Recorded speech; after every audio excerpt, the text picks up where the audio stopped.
Hello, everyone. My glasses look a little blurry. And clean them off real quick. If y'all don't mind. Hi. That's my miniature in the background saying, I'm not your manager. She's my miniature. I gotta choke you. Y'all like my new glasses? They finally got here. What's up, big? Malia don't like them. She said they're too big. I don't know. I like them. I guess that's all that matters. So, hello. My name is Nikki. I am the owner of Nikki Young Fashion Company.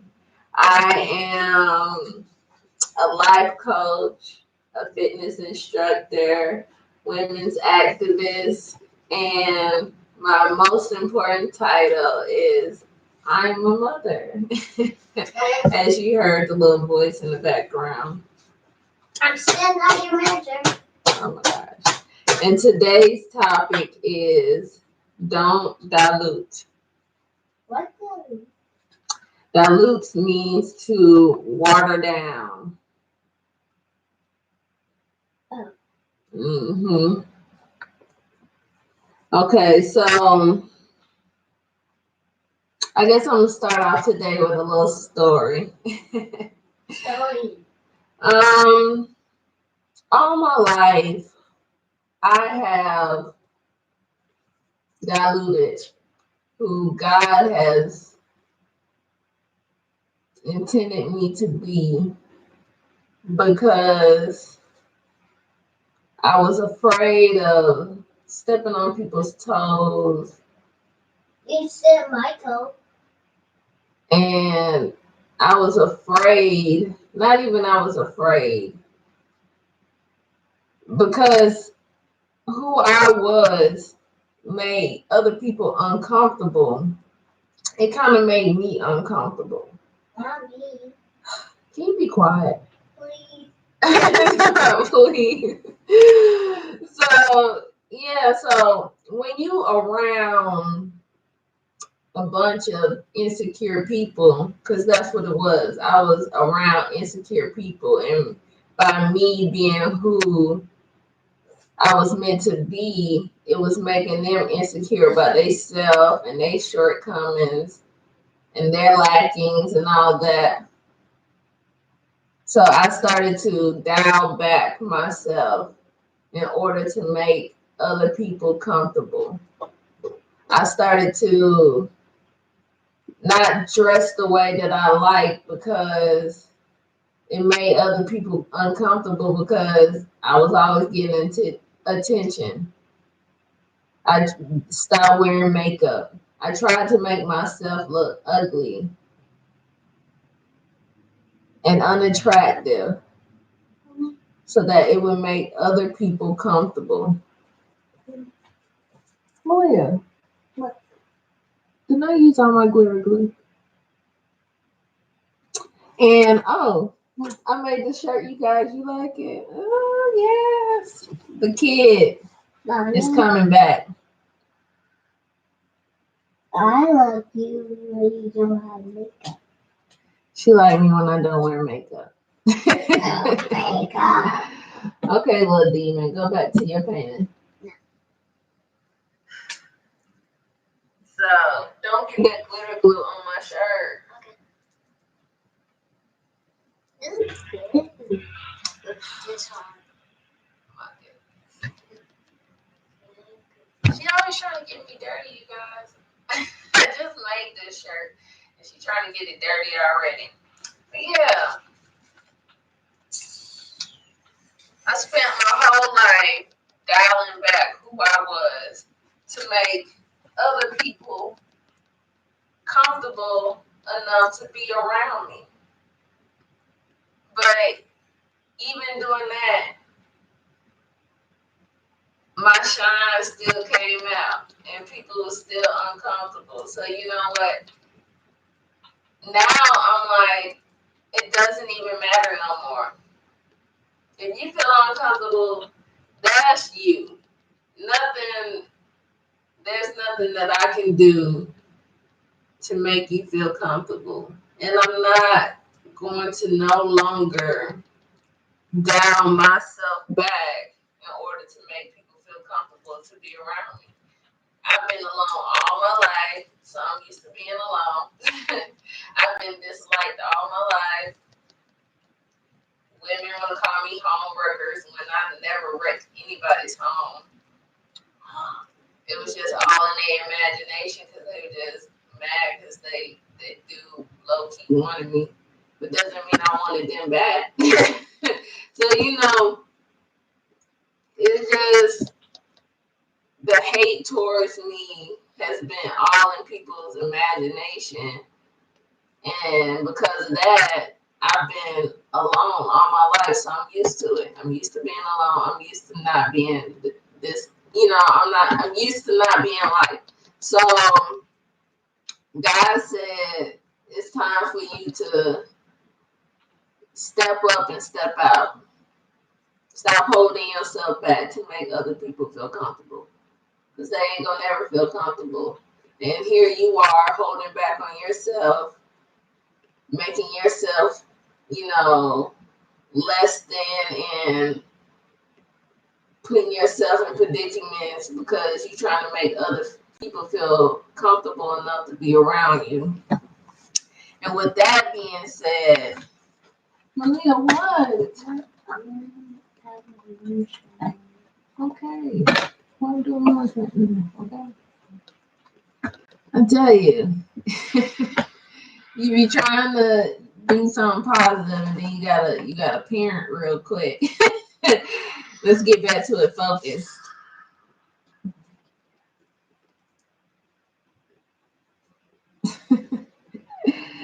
Yeah. So back to what I was saying before I was so rudely interrupted. But with that being said, I want to thank everybody that's been, giving me feedback on how to.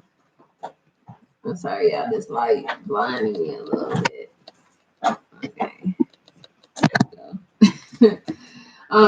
Feedback on how to make my show better, and I have taken a lot of the suggestions, and I have implemented them as far as, I'm no longer recording every day, mainly because, I started working and with school and stuff.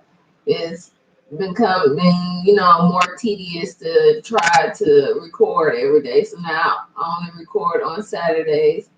And I fixed my pictures on the little thumbnail. So, to make it, pop a little more, grab people attention.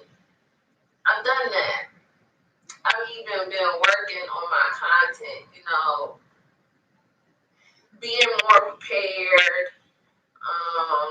writing down stuff instead of just, freestyling as much. I've been doing research to try to back everything that I say. I've been really working on, making my videos better. I've even been working on, trying to be more, y'all know what I mean. Because, my voice is naturally kind of just relaxing. So I've been kind of been like trying to be more upbeat so I don't put y'all to sleep. So I've been working hard trying to be better so that whoever's watching will get the most out of these videos. But it's been one suggestion that I've been getting that it's kind of frustrating me a little bit. And it's to make my videos shorter. Okay. I dialed it back from like an hour because I was, recording for like an hour. And so now I've been focusing on trying to keep it at 30 minutes. But people want me to do like 15 minutes. And it's like, how can I encourage somebody in 15 minutes? It might be possible, but they won't get the full extent that, God is calling me to do. And, I can't give them hope. I can't, try to help them on their journey and show them the steps on what is a better path than what they might feel, what they're used to. I can't do that in 15 minutes. So for all those people that say that I need to dial it back to 15 minutes, you know what? Then this show is not for you. It's not for you then. Because somebody that really needs help, somebody that really wants the help, somebody that really wants to have hope to keep them going every day, somebody that needs really need encouragement just to get through the day, they're gonna want more. They're not gonna want less. And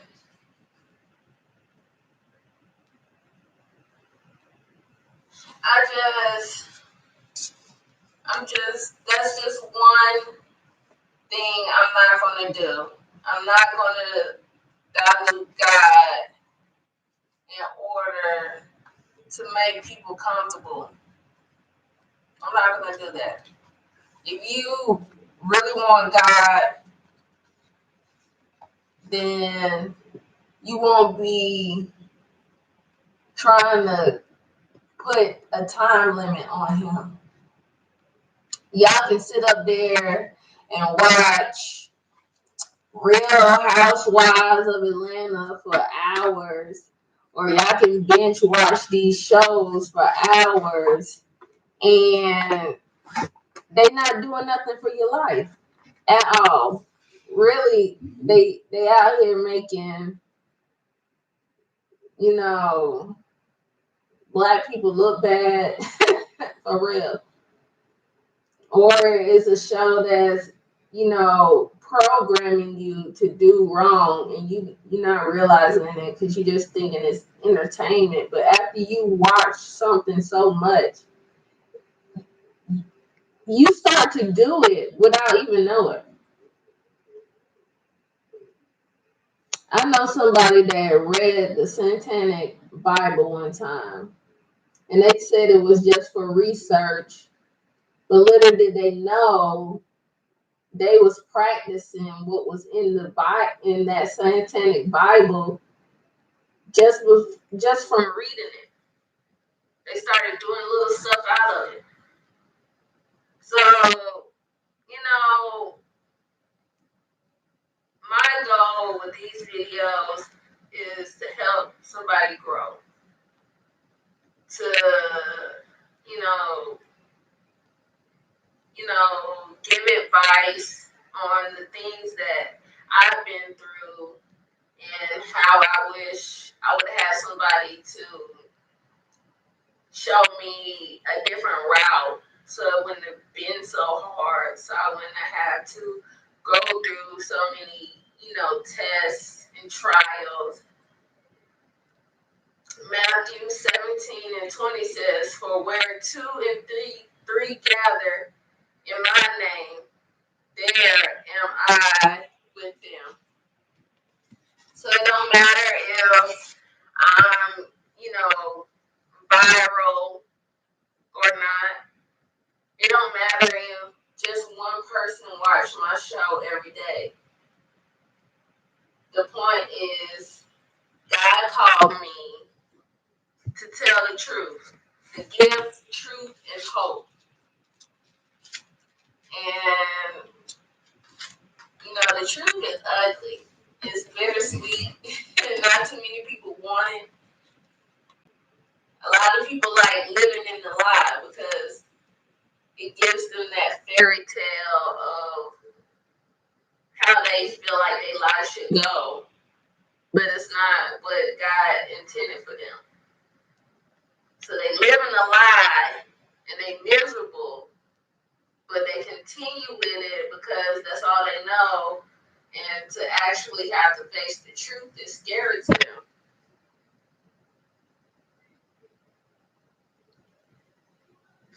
Second John says, to the lady chosen by God, and to her children whom I love in truth, and not I only, but also all whom know the truth. See, right there. He said he chose me. That's what I took for that.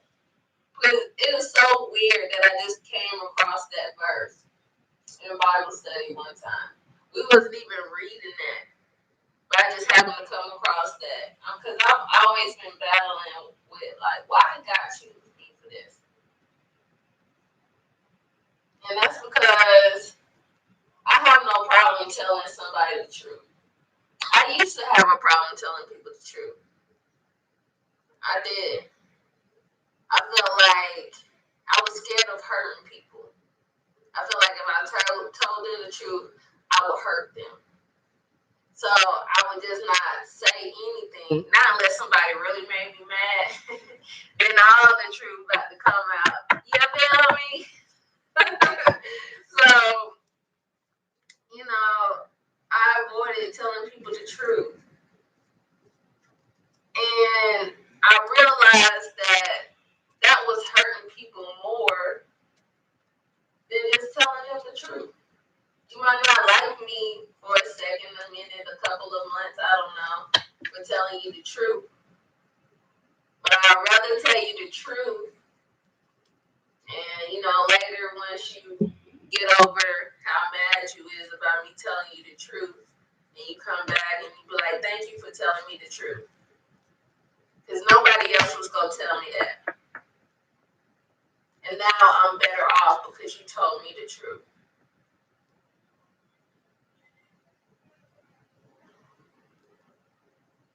That's what God wants. He gives you the truth so that you can no longer make excuses. For real. When you know the truth, it's no excuse. You can't say nobody manipulated you, tricked you, nothing. Because you knew the truth from the beginning. So the decision that you make after that is on you.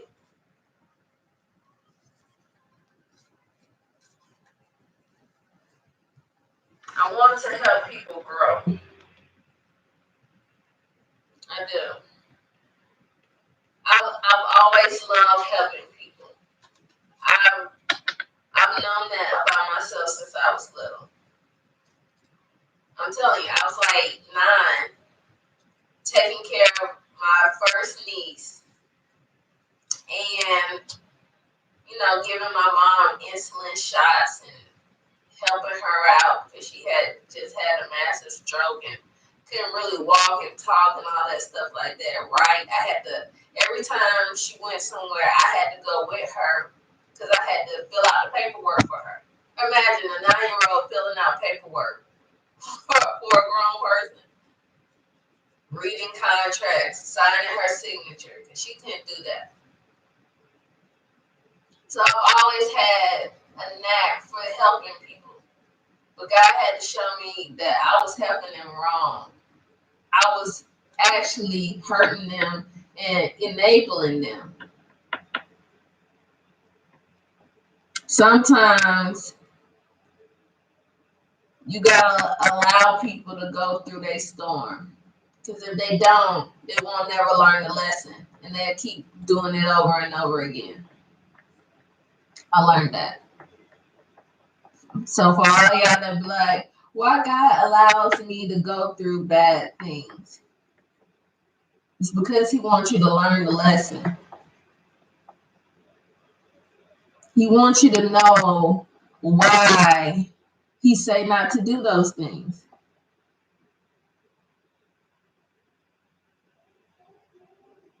He wants you to see why he's giving you rules. Not to hurt you, not to, kill the fun, the vibe, and all that other crap. It's to protect you. but you don't want to follow the rules. You want to be like a little spoiled rich kid. Everybody always talk about rich kids. They do. How they get away with whatever they want to, how their parents always bailing them out. They don't never get to learn their lesson. But if you think about it, everybody, you might not be, you know, have the money in your hand, but mentally, you act just like those rich kids. You don't want to follow the rules. You don't want to do what's right. But then when something goes wrong, you want God to just come and bail you out.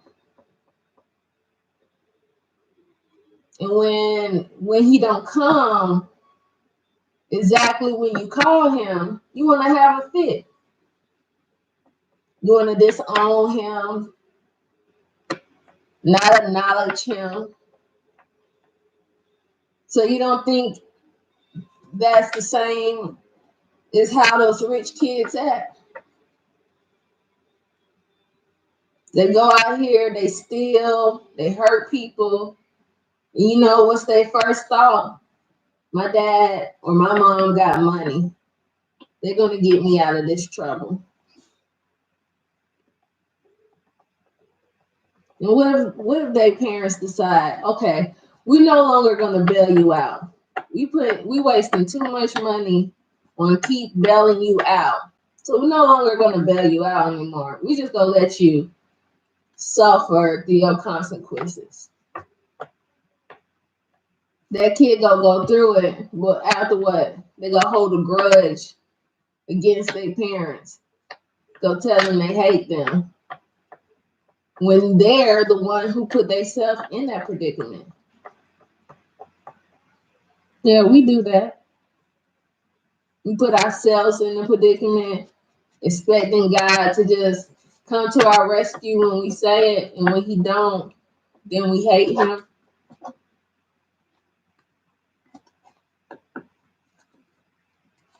Yeah,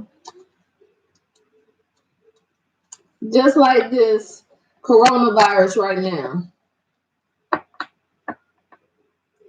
You don't never hear nobody really talking about God like that. Don't even acknowledge Him. Probably don't even think about praying. And now this virus is going around. Now people talking about, I need to find a church.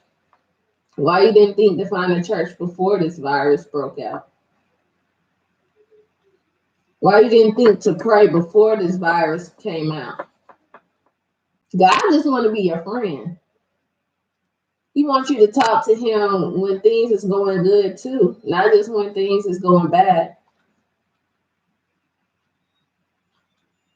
I tell God good morning every morning. I don't hear nothing bad. If I heard something bad, then I'll be scared, you guys. I'll be like, I'm in here hearing voices. No, but I say, good morning, God. How you doing today? Then I get this cool sensation over my whole body that lets me know He's present.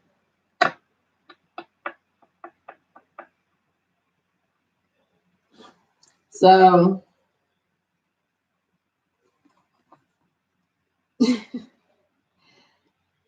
I just want to do what He needs me to do. And this virus situation is a prime example of Matthew 15:8 and 9. These people honor me with their lips, but not their heart.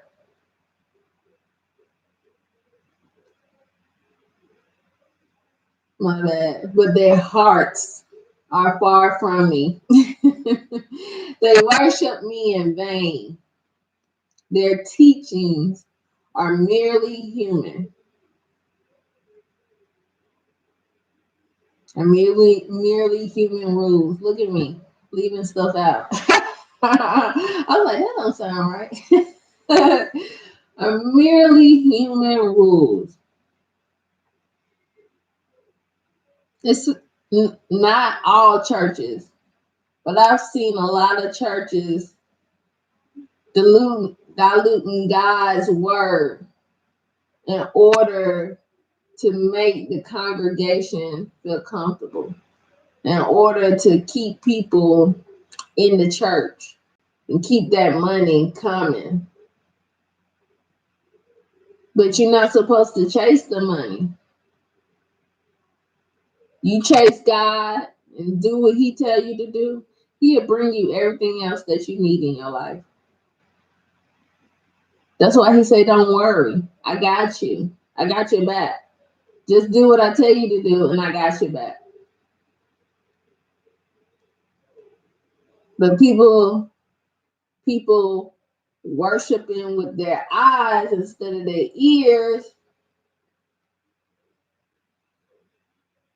that fear get inside of you, and it makes you do things that you wouldn't normally do. It makes you go against what you know is right. So you got churches that are allowing pedophile pastors. Like, why would you want to follow anybody you know is a pedophile?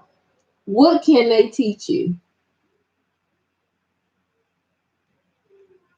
You know, anybody can change. Like this pastor that I met, he used to be like in the gang, I believe they told me. He like tatted up. I'm telling you, he tatted up. he was in prison when he found God. Now he's a pastor. They call him the rapping pastor because he be rapping. His name is Pastor Franco. He gonna be coming to our church at the end of the month to, you know, spit some flows, some spiritual flows. But you know, it's one thing to really change, but somebody that's not really trying to change and you blindly following behind them,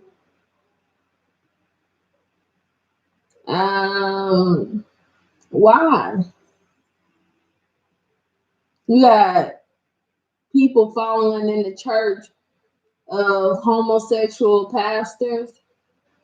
You know God says that's not right. Not because He don't want everybody to love each other, but He say the same sex shouldn't lay with each other because it prevents life. And that's where the sin come in. It's basically like murder. It's murder.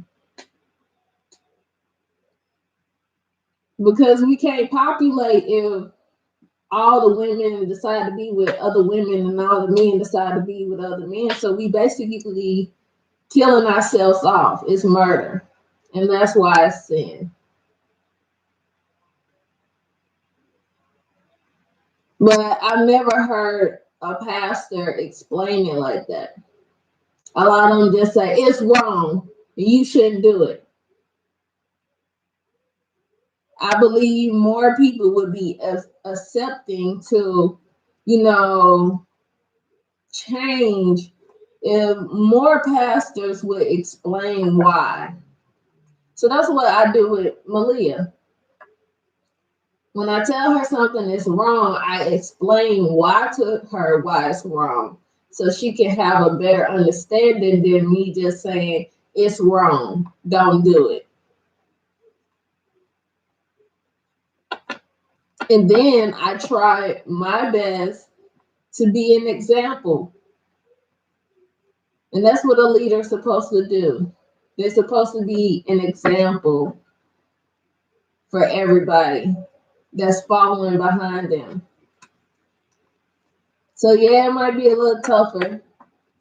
You might feel like you being scrutinized more, all that other stuff. But that's the That's what comes with being a leader. You have to have more discipline. You're held to a higher standard, even though you're human, just like they're human. You held to a higher standard to try to be better. So those folks looking at you can have hope to know one day I can be like this person. I can walk a journey, not be like this person, but walk a similar journey. I can better myself because this person better themselves and they're practicing every day to be better. Because it's not like you just find God and then you be better the next day. It's a practice. You got to practice it every day. You got to want it every day. And this is something I want. I want to be better for God because, you know, when God do, when somebody do something for you, all you can think about is, I don't know, I do. I'm like, how can I repay this person? They just showed me so much kindness. They took me in, got me out of the hazardous weather. They fed me. They clothed me. They helped me get a job. They helped me overcome obstacles. They really helped me better myself and to get on my feet. How can I repay this person? So the only way I can think to repay God for everything that He has done for me and my family is to do these videos and encourage somebody else that might be going through the same things that I've been through. Let them know that you're not alone. I went through that exact same thing. And God, because I prayed to God, He showed me how to get out of it step by step. Some of the steps was a little challenging, I tell you. And I was fearful the whole way through. I'm telling you, I'm still scared to this day. Even after seeing everything that God has done for me, I still get a little fear in me. But as I keep reading through Matthew, fear shows that I have no faith in God. So I gotta let that fear go. But even though I have fear, I continue to push forward because I know what God has done for me. So even though I'm a little scared taking the steps, I'm still gonna take it, and I'm not gonna let the fear hold me back because I know what God has done, and I know He's not gonna lead me anywhere to hurt me. It's just, sometimes doing new things is scary, but it's always worth it. And God has taken me to a place where my word is about to be my most valuable asset. People are going to come to me because of my word. I already have people emailing me about being an ambassador for them. So my word is about to take me a long way. So I have to stand strong in the person that God has made me and not allow anybody to dilute me, to make them feel comfortable or to push their agendas on people. So, I enjoy talking to you guys. My 30 minutes is up. See, I tell y'all trying to put a limit on God. I was just warming up. But I'll see y'all next Saturday. I enjoyed talking with you guys. If you would like to support my ministry, I'm going to put the link where you can support my GoFundMe. And also, I'm getting my collection together to put on my website so that if you like to purchase, something from my store instead, But I thank y'all for watching. I love y'all. And I just want to say something real quick. My my first church, because I go to two churches. I know that's weird. I go to one church for Sunday school, and then I go to other church for regular service. But my first church, I'm just gonna read this. Father, I pray that whomever is watching this, that you cause them to be born again, that you will remove the veil of blindness from their mind, that they may see the light of gospel of the glory of Christ and be saved. Yes, we taking new challenges and we're becoming new people, better versions of ourselves. We can do it. Let's do it. No excuses. We moving forward. I'll see y'all next Saturday. Peace. God is good all the time.